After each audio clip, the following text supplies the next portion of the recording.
Hello everyone, this is Paul Hill from itflea.com, and in this video I'm going to be getting you exposure to the IT field. Now this is a beginner level training, so if you're advanced, you already have an IT job, you work in the IT field all the time, this video is not targeted towards you. So this is for people who don't know much about the IT field but want to learn the basics. Alright, and what I'm going to be teaching you is we're going to be downloading VirtualBox and building a virtual environment. We're going to be installing Windows Server 2012 R2, okay? And this is all going to be done from your home computer and for free. You're not going to have to pay for anything. Everything in this video is free. So what my goal is that a lot of times when you're trying to get into the IT field, you don't have experience and you don't know where to start. You don't know what to do to get experience, and therefore you can't get a job because employers are looking for people with experience. Well, this course in this video particularly is going to give you exposure and experience with Windows Server 2012. Now, on my website, itflea.com, this is all, I have the course on here as well. You don't have to go on the website though. You can just watch the video here on YouTube. And my site is just focused. All I do is help people get IT jobs and advance their IT careers if they already have them. But this course in particular is for people that don't know anything about IT and just want to get started. So if you have any questions, you can go on my site and contact me. Also subscribe to my site, subscribe to my YouTube channel, and please like this video if it helps you out at all. So I'm going to quit talking now. We're going to get right into it. We're going to build some virtual machines, install Windows Server 2012, and get some basic IT experience. So I hope this training helps you guys, and I will see y'all later. Bye.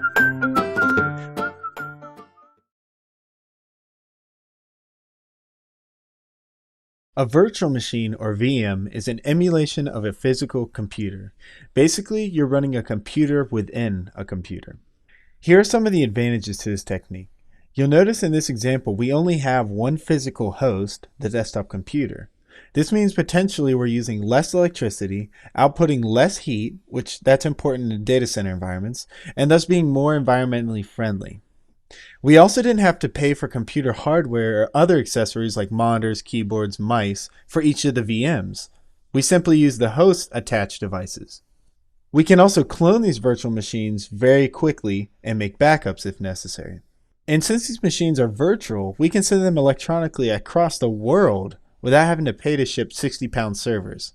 So virtual technology is very commonly used, and it's something that you're going to have to be familiar with. You need to understand how virtual machines work. So continue on to the next lectures and you'll grasp an understanding of how to build the VMs and how to operate them. So I'll see you in the next lectures. Okay, so we're going to go ahead and download our software that's going to manage our virtual machines. So the software is called VirtualBox. So we're going to go to www.virtualbox.org. Okay, so it's pre-filled for me, so I'm going to hit enter. Alright, we're going to click on this download section over here.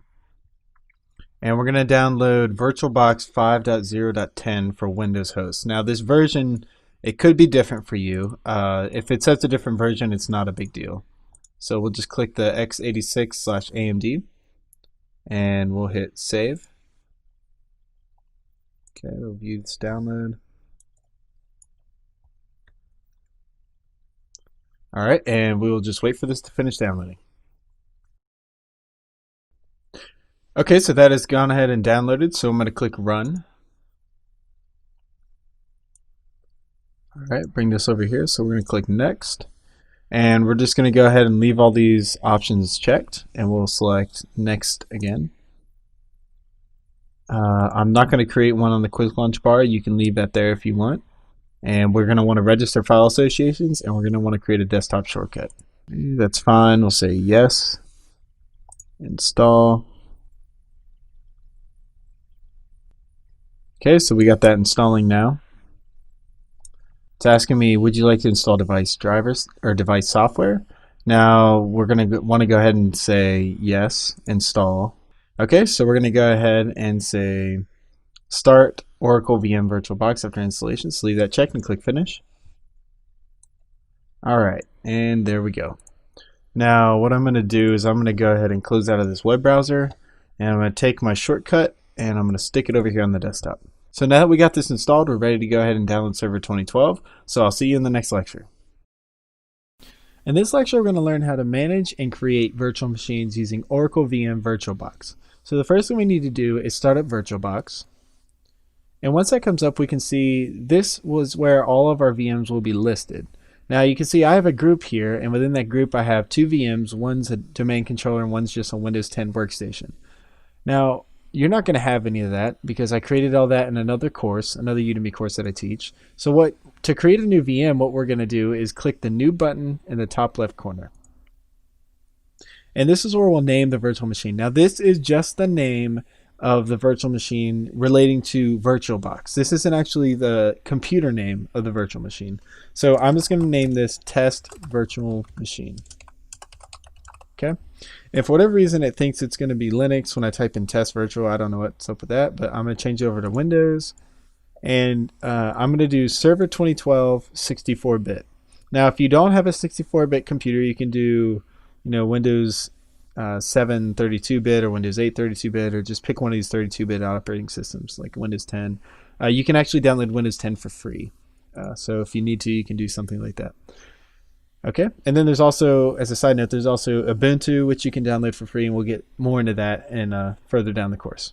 So I'm going to click Next, and this is where we specify the amount of random access memory, or RAM, and it's specified in megabytes, so it's not 2,000 gigabytes. So 2048 is 2 gigs. That's good enough for what we need. So I'm just going to click Next. You can create the virtual hard disk now, which is what we're going to do, or you can use an existing hard disk file and you can see here they have the other two virtual machines listed. I could use as hard disk files. Not really a good idea for what I need right now. You can also create the virtual machine without a hard disk file, which is also not really a good idea for what we're trying to do at this point in time, which is create a virtual machine and get it running. So we'll create the virtual hard disk now. Click Create. And this is where we select the format. Now we're going to choose VDI. And you can choose these other formats that are compatible with different software. The VMDK you can use with VMware and so forth, but the VDI is fine for what we're going to do.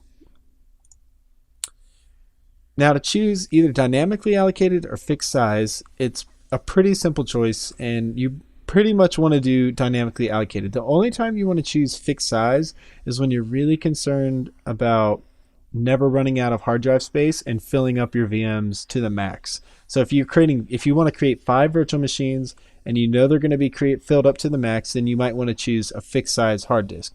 The difference is if you choose dynamically allocated and you want to have a 50 gigabyte hard drive, dynamically allocated will create a hard disk file that's as small as it can be, which I believe is 2 megabytes, and it's going to fill up to 50 gigabytes as you use the operating system, as you install software, etc. If you choose a fixed size, then the hard drive is just going to be 50 gigabytes no matter how much is actually on the VM. So dynamically allocated makes sense for what we're trying to do. Okay, click Next. Now this is where we actually set the size of the hard drive. Since we chose dynamically allocated, this is the maximum size that the hard disk file can take up on our host machine, and the maximum size that the hard disk can appear on the VM.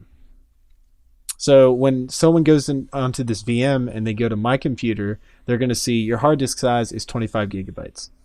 So we'll click Create. That's good enough for us. And here we can see that it dropped it into this other group here, which I don't want. So I'm just going to drag it outside the group. I'm going to minimize this group. And I'm going to right click on this VM and I'm going to create a new group.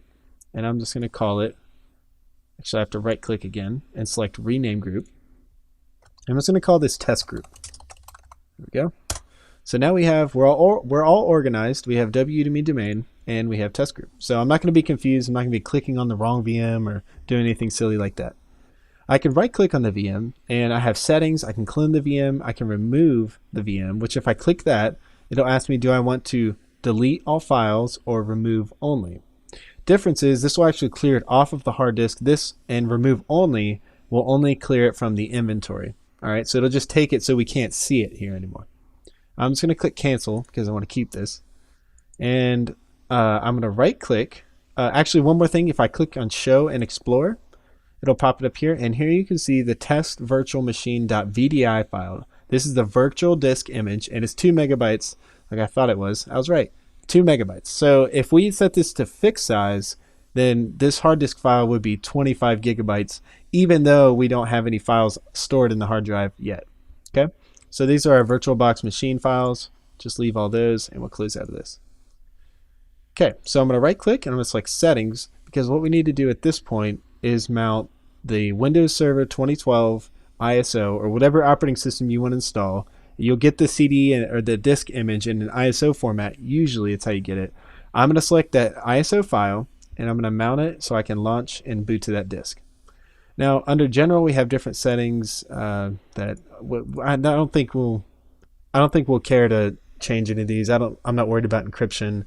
You might want to change the memory if you find it's too slow. You can change this boot order. That's very, very handy. VirtualBox does not allow you to boot to an external hard drive. So if you bring in a USB drive, you can't plug it into your computer and boot to it. It does not allow it. But you can raise the processors, different things like that. There's different settings in here that you're probably not going to ever mess with. Now, what we need to do is click on this little disk icon where it says empty, and we'll select this drop down.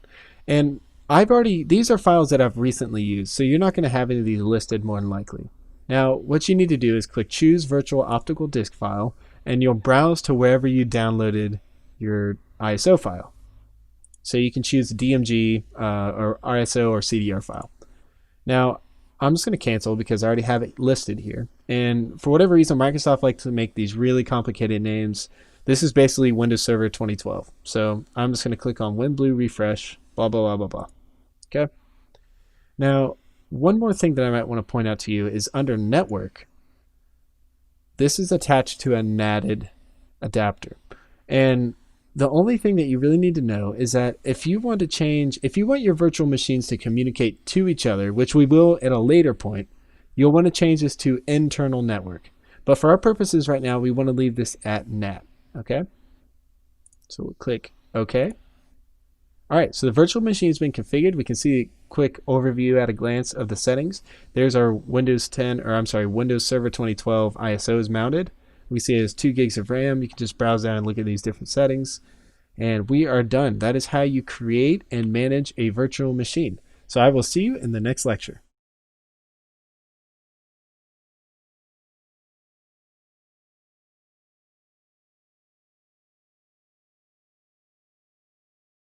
All right, in this lecture, we're going to go ahead and download Server 2012. So I'm going to go ahead and start Internet Explorer. Okay, and we're just going to search for, let's see, Windows Server 2012, and we'll just do R2 download. Okay, and it says right here, try Windows Server 2012 R2. Okay, we'll click there. All right, so it brought us straight down to it. It's pretty smart. The website's pretty smart. So it dropped us right down to Server 2012 R2. There's a 180-day evaluation download that's available for free. Now you just need to register. That's it. So I've already registered, so I'm going to go ahead and sign in. So I will drag this off screen. That way there's no personal data exposed. Okay, so I've went ahead and logged in. Now we're going to want to choose the ISO as the file type. So we're going to say register to continue. Okay, and I'm just going to leave all this blank so you can't see any of this information. I'm going to click continue. Okay, just keep clicking continue through the screens. Click that again. Am I not filling something out? No, okay, this is just slow. All right, so we're going to go for this long file name down here at the bottom, okay? It's the WinBlue refresh, 143.17, blah, blah, blah, blah. Okay, so it's 64-bit, so we're going to go ahead and click download. And it's 4.22 gigabytes, and we're going to click save. Okay. All right, and now we're going to wait for this to download. All right, so the download is completely finished. Now I am storing it on a not an external, but a second hard drive. So I'm not going to drag it to my desktop. So here's the file. It's completely downloaded, 4.22 gigabytes, and we are ready to start installing Server 2012. So I will see you in the next lecture. Okay, so in this lecture, we're going to install Windows Server 2012. So the first thing we need to do is power on the virtual machine. And you can see right here, we already have the ISO mounted. So we'll go ahead, right click, and say Start Normal Start. Okay, the VM window appears here.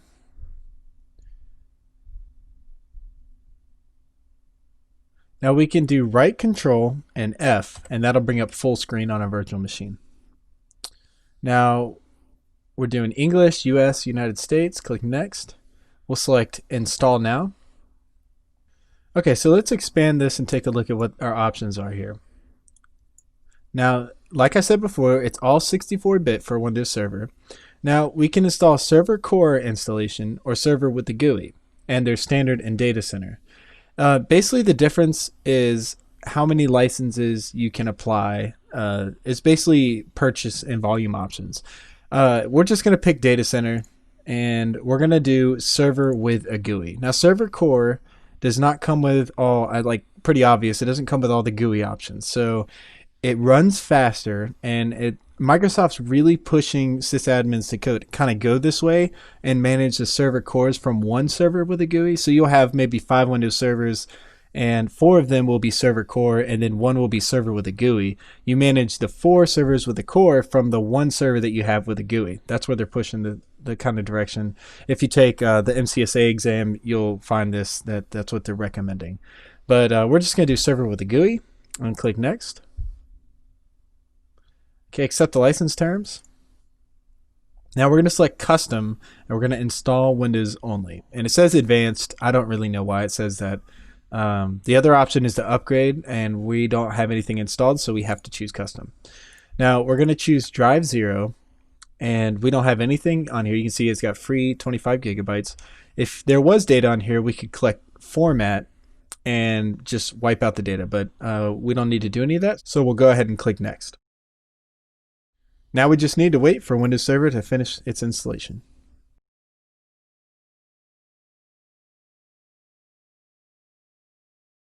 Alright, so this is where we're going to set the password for the local administrator account. Now you can see the username there is administrator. It's not admin, it's fully spelled administrator. And I'm going to go ahead and create my password. You might want to write this down or use a password that you remember, because if you forget it, you're going to be in a little bit of trouble. You have to rebuild or reinstall Windows. So I'm going to click finish. All right, so now we can log in. So on VirtualBox, if I hit right control and delete, it's the same as pressing control delete. If I actually press control delete, it'll lock my Windows host. So, or it won't lock it, it'll bring up the task screen. So I'm going to log in with the password I just created. All right, so we're prompted about this network. Do you want to find PCs, devices, content on this network? I'm just going to say yes. I don't really care. Okay, and now we have Server Manager. We'll go into more detail on this later. So what we want to do now is go ahead and pop out of full screen mode, and we need to install the VirtualBox tools. So the way you do that is click on Devices and click Insert Guest Additions CD Image. Okay, so we're going to scroll down. All right, and here's the disk. We'll pop this open, and then we'll select Next, Install, and this allows things like copying from one computer, from your host into the VM, clipboard sharing, and things like that, and also drag and drop onto the desktop. Okay, so once it's to reboot, we'll just say we'll reboot later. All right, so we'll close out of that. And we are all done with this lecture. We have Server 2012 installed. We've installed the guest additions, and that's it for this lecture. So I will see you guys in the next lecture.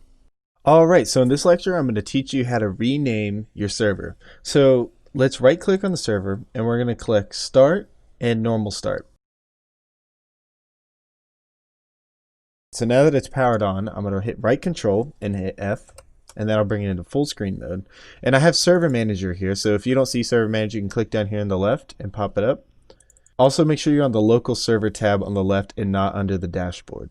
Otherwise you won't see this information. And right here under computer name, I'm going to click on this little blue text here. Okay, so I'm going to drag this to the middle of the screen so I can see what's going on. Now we can see the full computer name is this Windows and then some random string, and then we can see the work group. Now I'm going to click change, and here you can set it to be a member of a domain if you've set up a domain on your local network, or you can set it to a work group. If you haven't set up a domain or you don't know what a domain is, then you don't want to set it to this setting. Although it would be good for you to look into how to set up a domain, and that'd be really valuable experience. So you might want to chase that down. I teach a course on that, by the way, if you want to look into it or learn more about it. So under the computer name, I'm going to change it to just tserv, and I'm just going to call it 2012. So stands for test server 2012, something I just made up. You can make up whatever you want. Generally, in enterprise environments, I see server names being named after the airport code, whatever role they're taking on. So if it's a domain controller, it'll be named like DC 101, or if it's an update server, it might be called US 101 or something like that. So I'm going to go with tserv 2012. So I know it's a 2012 server and I know it's a test server. Okay, so I'm going to click OK. Okay, it's going to ask me to restart.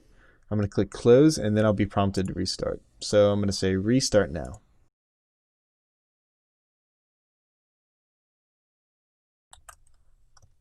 Okay, so let's log back in and let's make sure that it changed the computer name. Okay, so it's booting up. Here comes Server Manager. Now let's click on Local Server. And here we can see computer name is tserv 2012. All right, so that wraps up this lecture. Great job, and I'll see you in the next one.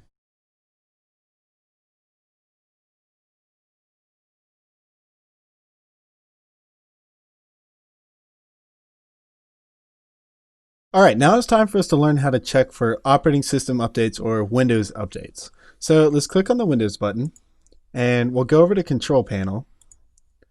And you see this view by up here in the top right? We're going to right click on the category, left click, and we're going to choose small icons. And this just gives us more options. It's more like the old Windows 7 or XP control panel. So we'll click in the bottom right corner, Windows Updates, use your last option. And once that comes up, we can see here that we've never checked for updates, we've never installed updates, and we're receiving updates for Windows only. So what we're going to do is we're going to click on the left here, and we're going to say check for updates, okay? And this, since it's the first time, it's going to take quite a while to run. So we're going to let this run, and we'll check back in a few minutes. All right, so it's done checking for updates, and we can see we have 180 important updates and 29 optional updates. So if we look over here at the optional updates, we can see what these are.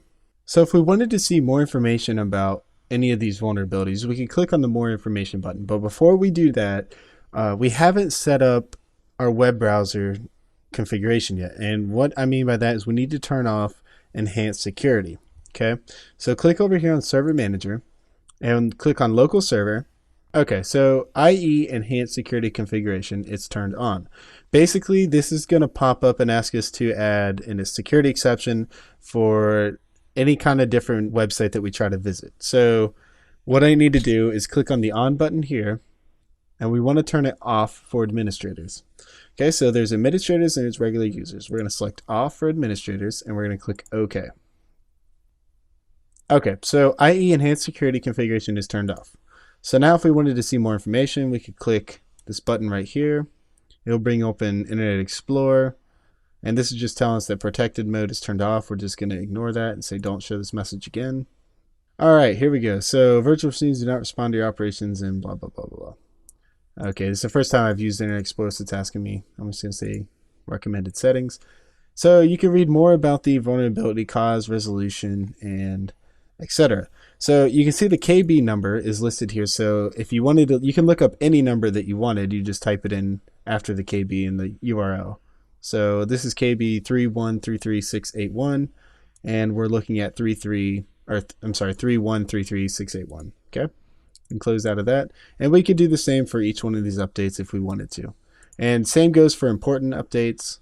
A lot of times these are security updates to keep you from getting hacked or getting viruses on your computer, etc. Anything that makes the operating system vulnerable. So we have 179 updates selected. So I'm just going to go ahead and click install. All right, so it's going to download the updates, and we'll just wait for that to finish. All right, so it's done installing the updates. So it wants us to reboot. So we'll go ahead and do that. All right, so now we're going to log in and check on these updates. So hit right control and delete.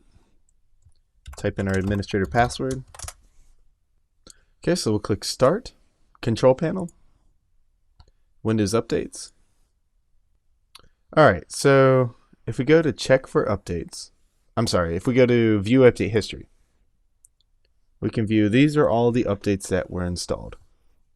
Okay. So we'll go back. And there's 3 more important updates, 29 optional updates. If we wanted to go in, we could go in and install those updates. I don't believe it's necessary, so that concludes this lecture. I'll see you in the next one. Okay, so now we're going to learn how to manage local user accounts on our server. So what we're going to do is we're going to click over here in the bottom left corner on the Windows button, and we're going to go to Control Panel. Next, we're going to click on User Accounts, and we're going to click on User Accounts again. Now let's click on Manage Another Account. Okay, so here we can view all the accounts. So we have a guest account, which is turned off at the moment, and then we have the administrator account, which is this is the account that we set up when we installed the operating system. Now, if we wanted to turn on the account, we can select it, and we can choose Turn On, or we can just leave it off. Okay, or we can add a new user account. So we'll click down here in the bottom left. I'm going to name this Test, and I'm going to create a password. It has to be a secure password. You can't use a password like test or, ABCD123 or something like that. It might work. I don't think it will. And then you need to type in a password hint. So I'll just type in hint because I don't really care. I'm going to click next. Okay, so we're going to add the following user. Click finish, and notice it says local account. Okay, versus local being versus domain account. All right, so now we have the account here. And we can select it, we can change the name, we can change the password, we can change the account type, which basically from a standard user to administrator, someone who can make changes to the PC versus someone who can't. We're just going to click cancel. All right, or we can click manage another account. So let's go ahead and let's test out our test account. So I'm going to hit right control and delete, and I'm going to select switch user. Okay, I hit right control and delete again. And you can see the account appears here in the list. So I'm going to click test. I'm going to type in the password I created for this account.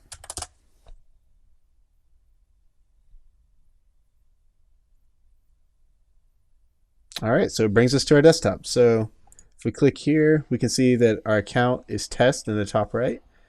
And if we go under Control Panel, for example, and we'll go to uninstall programs, let's just right click on this and say uninstall.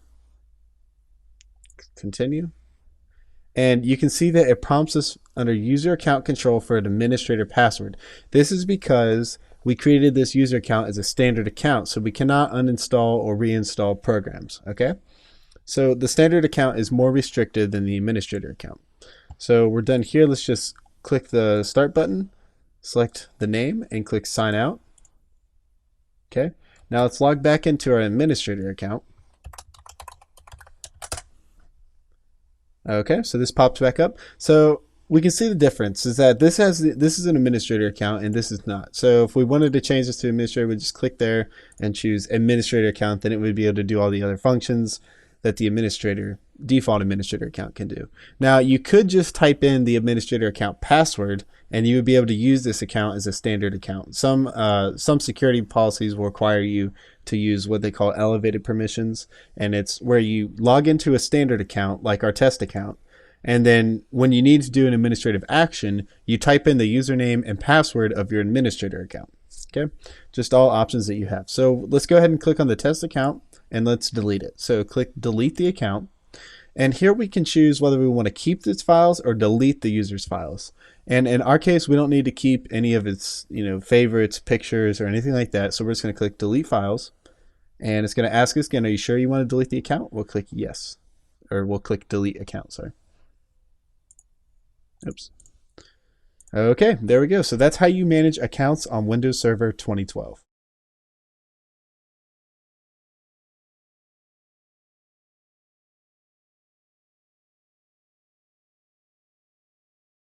In this lecture, I'm going to show you how to manage Windows features and roles on Server 2012.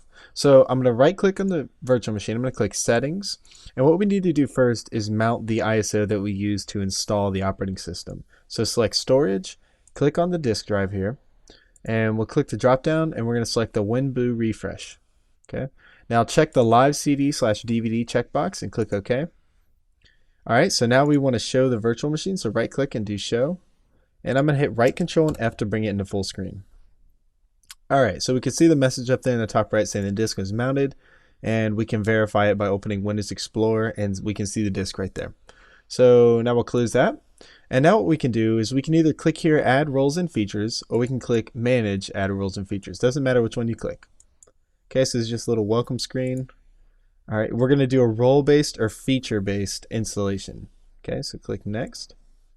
And this is a server pool. We only have one server on this network. So we're just going to click Test Serve 2012, whatever you named your server. We'll click Next. And here we can add in any of these features. Now I recommend that you go through and just add different features and see what they do. Try to learn how to work with them. I teach an entire course on Active Directory domain services. There's a lot that goes into each of these little checkboxes here. It's not like you don't just check a box, click next, and then you're done. There's a lot that goes into it. So, but you can definitely learn about it. Like if you Google setting up a DNS server, you'll come up with different tutorials and different things where you can learn how to set this stuff up. So what we're going to add is we're going to go to the very bottom and we're going to choose Windows Server Essentials Experience. Okay. The only reason we're picking this is so that you can understand how you add roles and features. So it's going to pop up and it's going to say that if you want to add this role, you need to add these amount of features. So these features are all, this role is dependent on all of these features. So we'll click the Add Features button. So automatically add those features. We'll click Next, and at this point we can go ahead and choose additional features if we want them, but we don't. So we'll just click Next. Okay, we're going to select Next again. Keep clicking Next. You can read these screens if you're interested, and then here's more role services. Just click Next.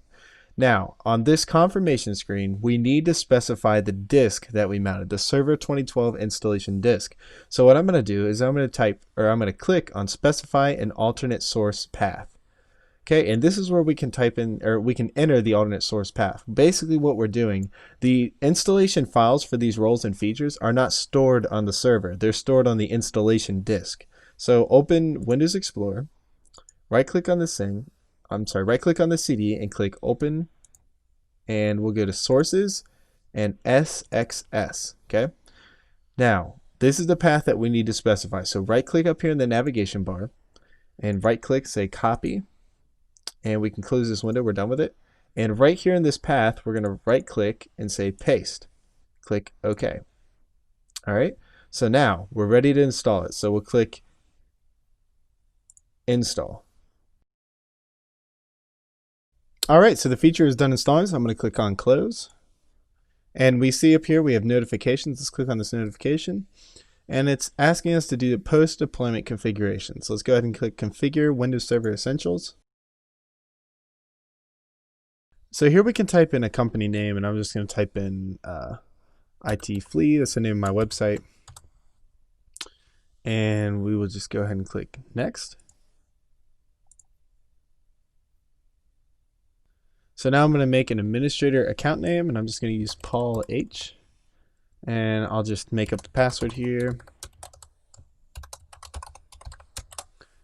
Right. Click Configure. So now it's going to prepare our server, so we're going to let this run, and then once it's complete, we'll check back. All right, so the post-deployment configuration is complete. I had to reboot the workstation, and now I'm just going to log back in. And first thing I want you to notice is that before administrator it says IT Flea, and that's the name of our domain. So I'm going to go ahead and log into the account. All right, now I'm going to open Server Manager, and you can see we have the little the dashboard for Windows Server Essentials on the desktop. You can open that if you're interested. And we have these new tools here on the side, and if we click up here on tools, we have different tools like Active Directory using computers, sites, and services, and so forth. So I'll just pop open Active Directory using computers. This is a major technology that you want to get your head wrapped around. You want to understand how to use this. You can right click, make a new user account, and then log into it. I have another course that goes pretty deep into Active Directory, so you can check that out if you're interested. Of course, group policy management is another major technology that you need to understand how to use. So you can right click on your domain and create GPOs and do different, like change the desktop background, change different various settings on the computer. So, yep, that's it. Last thing that I might want to show you is if you want to remove a feature, click Manage and click Remove Roles and Features. Click Next. Select Next because we're changing this local server.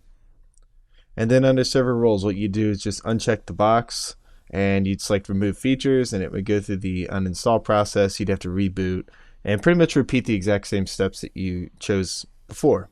So I'll click Cancel, Cancel. And that is how you manage features and roles on Windows Server 2012. I'll see you in the next lecture. Okay, in this lecture, we're going to cover Event Viewer and Windows Logs. So on Server 2012, one way to start Event Viewer is to click on Tools and then select Event Viewer right here in the list. If you're on another operating system, such as Windows 7 or Windows 10 or Windows 8, you can also type in, type that right, Event Viewer, and then click it that way, okay? So Event Viewer is not something that's restricted to just Server 2012 or Server 2008 or 2003, etc. Now, let me explain how this works and what this is. Basically, when something happens, when you go to install a program on a Windows operating system, it creates what are called logs. And these logs are stored in Event Viewer. Or to be more specific, they can be viewed through Event Viewer. So if someone restarts your computer remotely, it'll be tracked in Event Viewer. If you clear the audit log, it'll be tracked in Event Viewer. If you uninstall a program, it'll be tracked. If there's an error, then it'll also be logged in Event Viewer. Okay, so this first little tab right here, we can create custom views, but we're not very interested in that. We're not going to create any of these custom views, so we're just going to ignore that. And we're going to go right to Windows Logs. Now we have application logs, which will give us application level logs. Just like it says, it's pretty simple. We can click through here and you can see the software protection services started. You can click through here and just look. It's a lot of information that you're going to have to Google because you might not know, if you're new to computers, you might not know what SVC host does. There's all this different information, and you don't generally just come through and browse through Event Viewer. Generally, you'll have some kind of problem. You'll try to install a program or a Windows feature, and it'll error out. It'll fail. At that point, you would go to Event Viewer, and you would say, okay, I tried to install the program at 7:56 a.m. and it failed. So you would go to your logs, and you would look for your logs at 7:56 a.m. Okay, so what I'm going to do is I'm going to go through and look at security. Now, we have two types under security. We have audit success and audit failures. Now, here we can see that, let's just look at this real quick. An account was logged off. All right, so we can scroll down in this little pane here and just see the details. Now, the account name was tserv 2012 with the $sign at the end. That is the local computer account. Okay, so nothing big here, nothing wrong, nothing to worry about. It's just saying that the account has successfully logged off. Now, let's see if I can find where we actually log in. Don't know if I'll be able to find that because there's so many logs in here. And you can see up here, it says number of events 44,000, and then it has an exclamation mark. That means there's new events. So if I press F5, now I have all the latest events. Now the second, as you can see, it's already happened. A new log was just created, and I have to refresh again. So 44,755 logs. In a second, there'll be more new logs, and it just kind of keeps going and going and going, and it'll overwrite. See, we got more new logs again. So a lot of times, if you're into the information assurance field or counter hacking, you'll be going through the security logs and you'll be looking for what's called audit failures. And I'll sort this so I can try and get these at the top. Just might take a second. So we can just look through these different things. If we wanted to look up this code, we can Google that code. It'll probably return some results. It doesn't always. Sometimes you'll run into this really ambiguous or obscure error and you won't be able to find information on it. But generally, you can look up these return codes and find out exactly what's going on. There's a task category. The level is information. So, we can go through here. Here's another log on. So something failed to log on. Again, the computer account, for whatever reason, failed to log on. There's a logon ID there. And then we'll have the same, substatus. But you can look up these status codes, or you can Google this substatus code and try and figure out exactly what is causing the issue. And then you would also want to include that it's lsass.exe, LSASS. So you can just browse through this information, and we have the setup, which this is mostly in here. It's all the Windows updates that I installed. So you can just see that Windows Event Viewer is just, it basically tracks everything that happens on the computer. Nobody just browses through this stuff. No one looks at this unless they're looking for something specific, whether it's, a hacker intruding your system. You might want to look for, failed logon attempts or something like that. And there's a lot of software that costs thousands and thousands of dollars that will grab all these logs and put them into an interface that's a lot easier to read. Like, for example, we've used GFI Events Manager, where that we would have 500 workstations, and it would go to all those workstations and grab all the security logs, and then we'd be able to review them for all of our workstations, and it would sort and say, hey, this user failed to log in, 5 times in a row. And it just gives you hints on if there's a brute force attack on your network and different things like that. But if you don't have software like that, then you're stuck with Event Viewer, which is much more difficult to sort through the information. So we can see that this is, the update number that installed. It was successful. Target state installed. We have some system logs that we could look through. The Windows Update Services entered the running state. So if you're troubleshooting something at 7:04 a.m., you're like, man, I don't think the update services the update service started. Well, you can go through the logs and you can find it here and say, okay, it did start. So we have information level, and then we have, if I sort, we have, let's see, errors and warnings under application. You can sort through all these and try. You're always going to have errors happen. These errors are just happening on their own. I haven't done anything to generate these errors, so you're always going to have some errors. So I wouldn't worry about the errors showing up in the logs unless something is breaking. So if you're trying to complete something and it's not working, then it's time to come through here and find, okay, let's see if I have any errors or warning messages or anything like that. So to clear a log, you can right click and say clear log, and it'll ask you if you want to save the logs before you want to clear it. And it'll save it to some type of log file, but we can just click clear, and now we don't have any events. So if we do this under security, clear log, and say clear, it leaves one log in here saying the audit log was cleared by ITfee/administrator. That's the account that I'm logged into right now. Okay. So that's how you work with Event Viewer. That's how that's the purpose of Event Viewer, and I hope that gives you some information. If you run into a problem and you're not getting a good error that you can Google or something like that, it's kind of obscure, then you need to open Event Viewer and you need to start digging in. It's not much fun. It's very tedious, but it'll definitely get the job done and definitely tell you what's going on with your network. So, all right, good job, and I will see you in the next lecture. In this lecture, I want to introduce you to batch scripts. Now, this is going to be a very basic overview, and I could really make a whole course on batch scripting, but I just want to get your feet wet and let you know that you can make batch scripts and how to do them, and that way you can kind of take the lead with it and just learn more about it on your own. So maybe I can make a course about it later if you guys ask me to, or I can add more info to this course about batch scripting if you're interested. So let's go ahead and just hit the Windows key and let's open Command Prompt. So we can type in commands right here. So we can list a directory by typing dir. We can make directories using mkdir. So we can just make a directory called test. Oops, make sure you spell it right.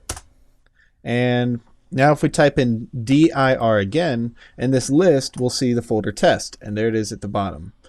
Okay, so we could delete the directory if we wanted to. We can echo things, echo hello world, and then it echoes hello world. I guess you don't need the quotation marks on when you're echoing stuff. But we can create a script that would make actions as to create directories and files, delete folders, delete files, or anything that's repetitious. You can write a script called a batch script that will create the directories, delete directories as you need, and do various other tasks. So let's do that. So I'm going to close, and the reason why I showed you command prompt is because it uses the command prompt coding language. So anything you can do in command prompt, you can turn into a script. You can list, your network configuration if you wanted to write a script that would quickly do that. You can set your IP and do different kind of things. So it's very broad, the different things that you can do. So I'm going to hit the Windows key and I'm going to open Notepad, and we're just going to make our script in Notepad.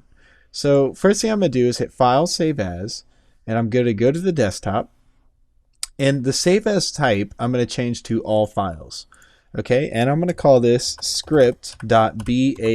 Now that stands for batch file. So it's important that you're not saving it as a .txt. If I have this .txt and I call it script.bat, it'll end up being called script.bat.txt. So we need the last extension to be .bat, B-A-T. So I'm ready to save that, so I'm going to hit save, and we should see it pop up here on the left. So you can see it has this gear icon. It doesn't have the notepad icon that you see right here. It has this gear icon, so that lets us know that it's saving as a script. So let's start writing the script. So the first thing that you want to know is how to write a comment, because when you're writing code, you might come back 3 months later and not remember what any of it does. So if you write a comment, you can explain what the code is doing. So let's go ahead and just hit 2 colons, and that is how you specify comments. So anything I type in here will not be executed after these 2 colons. So let's just say we're going to use the @off echo command. So we'll say turn off the echo so our script will look professional. Okay. And so now we're going to type in @echo off. So this will keep the batch file from showing unnecessary text, and we'll go back and we'll delete this line, and you'll see the difference. Okay. Now let's just do something kind of fun, and let's change the color of our font. So we're going to say change the color of our text to red, and to do that we just type in color 4. All right, and let's make another comment, and what we want to do is we want to give some kind of welcome message, just because I'm trying to demonstrate what you can do with batch files. So we'll just say echo a message that welcomes our users. Okay, so now we're going to type in echo welcome to my first script. Okay, we don't need quotation marks, and don't be confused that just because we say @echo off doesn't mean that the echo command will not work. Okay, don't be confused about that. So now let's go ahead and let's get some user input. So get user input and store into a variable. Now what we're going to do is we're going to ask the user to enter their first name, and then we're going to store it into a variable that we can use later. Now let's go ahead and use the set/p and type in the name of the variable, and we're going to call this variable name. So if we want to refer to this later, we'll use %name%. So we're going to say equals, and then whatever our prompt message is. So I'm going to say please enter your first name. Okay, and then I'm doing a colon and a space. Okay, so now we have the user's name because they've entered it on this line. The script will not advance until this variable has been set, variable name. So once we've set the variable name, let's echo out a welcome message, including the user's first name. Can't spell this. User's first name. Okay, so let's say echo hello, and then we're going to use this variable right here. So we're going to type in %name%. Hello, %name%. Just write something crazy. It's good to see you. Okay, sure. All right, let's run this and see what happens. Okay, so I'm going to click on the script. This will be interesting. So it's asking for our first name. So let's type in our first name, but when we press enter, the script just disappears. So is it broken? No, actually it's not. Let's add another line and say wait for user input. Okay, so we'll type in pause. So what's happening is we're getting to this, the script is pausing, we're entering the name, then it's completing the script, echoing, and then it's exiting the script. So once a script is done, once a batch file is done, when you launch it just by clicking right here, as soon as the script is done, it exits the window. So now that we entered this pause, it'll pause right here and it'll wait for a key press. So now let's type in Paul. And then here you can see it echoes out, hello, Paul, it's good to see you. All right, and press any key to continue, and then it closes the screen. So let's make a directory called whatever the user enters. So if I enter Paul, let's go ahead and build a directory called Paul, all in the script. So to do that, we'll make a new line and say, create a new directory based on the user's first name. And the way to do that is just mkdir %name %. Okay, that's it. So now when we run the script, I'm going to save the file, double click the script. Please enter your first name, Paul. Hello, Paul, it's good to see you. Close the script, and here we can see it created a directory for us all in the script, and the script is named Paul, what I entered. If I run this again and I name, let's say my name is Marvin. So, hi Marvin, it's good to see you. Now there's a folder for Marvin. So you can see that if I had to make 50 folders for one person, and let's just say name underscore, let's see, pictures. I don't know, I'm just making something up on the fly. And say we had to make 3 folders for every user that we created. So I'm going to delete these folders, and we're going to name one pictures, music, and we'll just call the other one software. Okay, so we'll save this script. Say, hello, enter your first name. Name it Paul. Hello, it's good to see you. Close the script. Now we instantly created Paul Pictures, Paul Music, Paul Software. So you can kind of see how this would be useful. Instead of having to manually create all 3 of these folders, we could just script it. We enter the name, and then it creates the music, the folders, the software. Okay, so there's so much more that you could do with batch scripts, but I just want to kind of give you this brief introduction because my goal with this course is to get your feet wet and point you in the right direction. So if the way you find out these commands, basically, I'll show you. Just give me a second here. Let's see. Okay, pop this over here. Okay, here's Google. So let's just say change color of batch file font. How to change color of CMD with Windows batch script. And here we go. So you find color 0. We use color number 4, and that was red. So if you don't know, if you want to know how to do something, just Google what you want to do, and 9 times out of 10, it comes up and you're good to go. So close out of that, and that's it. So I'm just going to close the script. And I'm going to delete these files because I don't need them. I go ahead and delete, well, I guess, yeah, I'll delete the script too. So just empty my recycle bin, keep the file size small. So that is your brief introduction into batch scripting. I hope it helps you. And the goal of computers is to complete tasks for you.